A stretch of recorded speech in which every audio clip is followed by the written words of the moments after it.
ज्ञान युक्त होके जो जिया जाता है, नॉलेजफुल होके, अवेयर होके, अवेकन्ड होके जो जीवन जिया जाता है, वो जीवन बड़ा अलग होता है।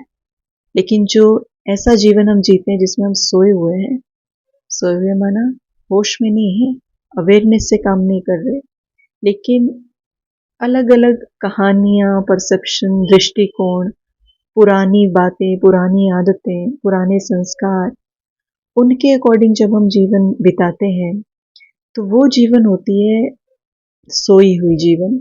वो जीवन होती है बेहोशी की जीवन। वो जीवन होती है जिसमें हम अवेकन्ड नहीं है, अटेंटिव नहीं है। तो उस जीवन का भी अनुभव हमारे पास होता है।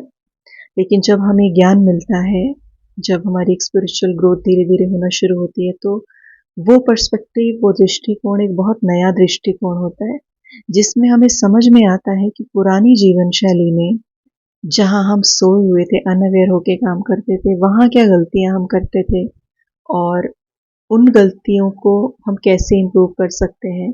उस जीवन शैली के अंदर क्या क्या बातें थी जो नहीं होनी चाहिए थी। अब क्योंकि हमने उस जीवन शैली को बहुत प्रैक्टिस किया है, बहुत बहुत अभ्यास है हमारा, इतना हमारा अभ्यास हो चुका है, ब्रेन के अंदर इतने पक्के पैटर्न हो चुके हैं, इतनी स्ट्रॉन्ग वायरिंग उस अनअवेयरनेस की हो चुकी है, उस बेहोशी की इतनी स्ट्रॉन्ग वायरिंग हो चुकी है कि जब हमें नया ज्ञान मिलता है तो समझ तो आ जाता है, अच्छा भी बहुत लगता है, स्पिरिचुअलिटी में जाना, जीना उसको बहुत सुंदर लगता है। लेकिन जब हम उसको प्रैक्टिस करना शुरू करते हैं, तो क्योंकि वो पैटर्न पुराने इतने स्ट्रॉन्ग हो चुके होते हैं, नई आदत को बनने में थोड़ा थोड़ा टाइम लगता है। सोच में तो वो होती है, ऐसा नहीं है हमें अवेयरनेस नहीं होती कि हमने क्या करना है, क्या नहीं करना, सही क्या है, गलत क्या है। No, we are very much aware what is wrong and what is right. We have that kind of awareness. But the only problem is that we are not able to implement it. हम implement नहीं कर पाते, execute नहीं कर पाते। क्यों? एक तो पैटर्न्स वो स्ट्रॉन्ग हैं पुराने वाले, दूसरा भीतर से इतनी शक्ति नहीं आ पाती, पावर नहीं आ पाती, डिपेंडेंसी होती है बहुत सी चीज़ों पे, बहुत से पुराने पैटर्न्स के ऊपर डिपेंडेंसी होती है। वो डिपेंडेंसी आगे बढ़ने नहीं देती और इसी वजह से जो स्पिरिचुअल ग्रोथ है, वो हमें लगता है कि वो स्पिरिचुअल ग्रोथ हमारी स्लो हो रही है।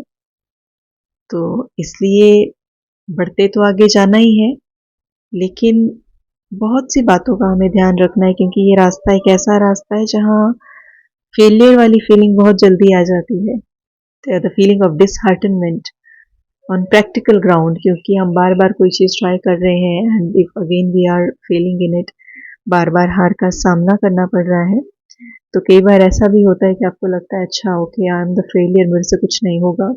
सो इस जर्नी में बहुत सारे इमोशंस हैं। The spiritual journey is also not so simple. इतना आसान भी नहीं लगता है, क्योंकि इसमें बहुत सारे मोड आते हैं, बहुत सारे टर्निंग पॉइंट्स आते हैं, लाइक अ मूवी। तो इसलिए हम खुद से ज़्यादा एक्सपेक्ट उस पॉइंट से नहीं करें। बहुत पेशेंटली, बहुत प्यार से, बहुत अच्छे से हमें खुद को इसमें चलाना है और इम्प्रूव भी करते जाना है, अटेंशन भी देते जाना है। But we need not to we need to avoid totally these few feelings, guilt, regret, failure, disheartenment, दिल शिकस्त करना। इन फीलिंग्स से दूर जाना है, इनको अपने जीवन में हम आने ना दें। नो मैटर हम कितने भी फेलियर्स को फेस करें, नो मैटर हमें कितना भी लगे कि our progress is so slow, but still we need to be very very attentive कि ये नेगेटिव भाव हमारे सिस्टम में एंटर नहीं कर पाए। ओम शांति।